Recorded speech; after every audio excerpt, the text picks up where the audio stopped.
What's going on, guys? Today I'll be widening my front fenders so that I can go lower.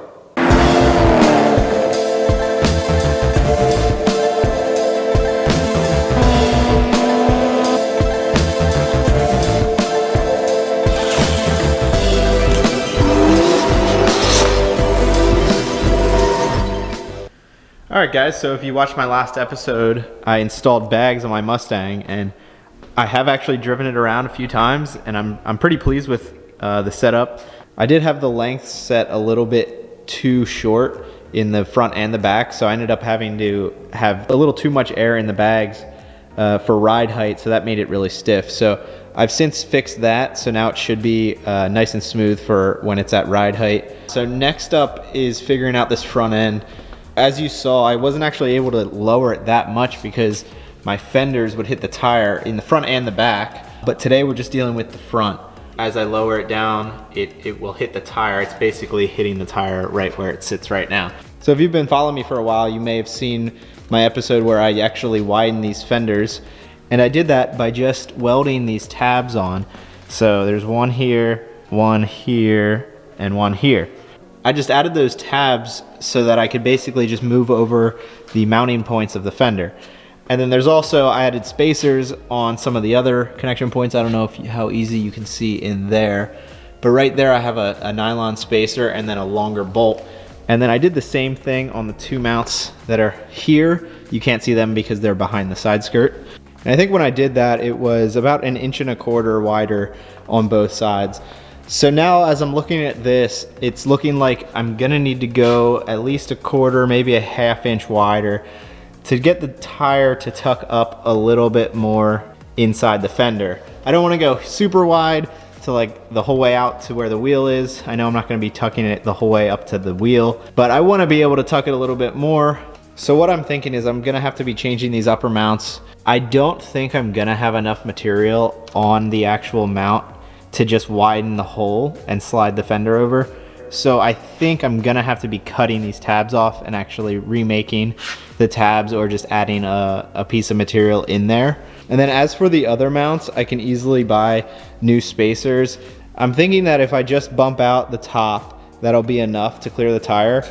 And if this gap looks weird back here, like if it looks like it's too much at the top compared to the bottom, then I can just increase those spacers at the bottom. It shouldn't be a problem with my side skirt. That'll be pretty easy to change.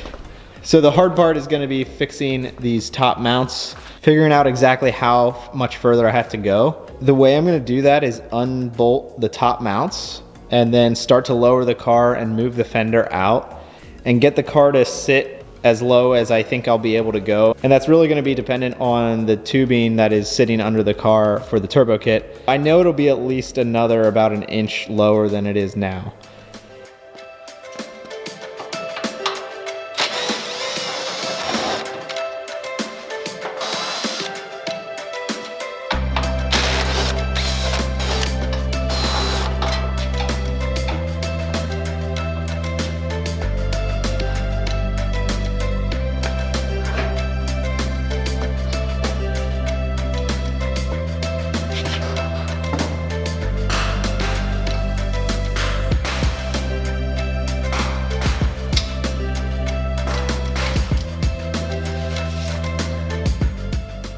Okay, so I just lowered the car down and I think that's about as low as I can go. There's 3 low-hanging pipes under there.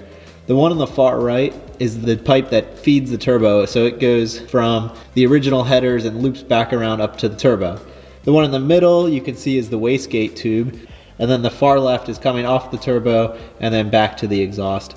So as it sits here, both the outer tubes are basically on the ground and the wastegate tube is about 1/4 inch from hitting the ground.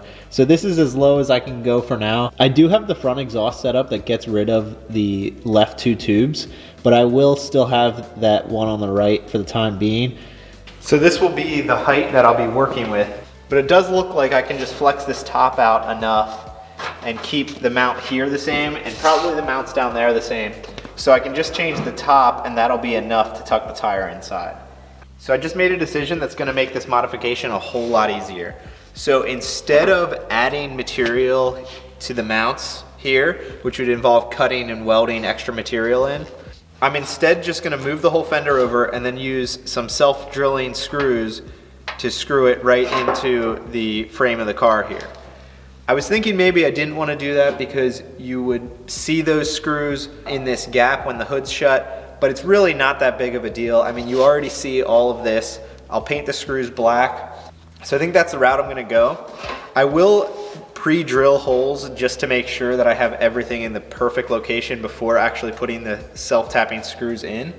So I'll just line up the fender to exactly where I want it, mark all the holes, drill those, and then it'll be as simple as just driving in these screws at the new location, and it should sit exactly where I want, and that'll be it. So I'm pretty happy I just decided to do that because it would have been a lot more work to take this fender off, cut and weld, and then I'd have to repaint this area of the fender.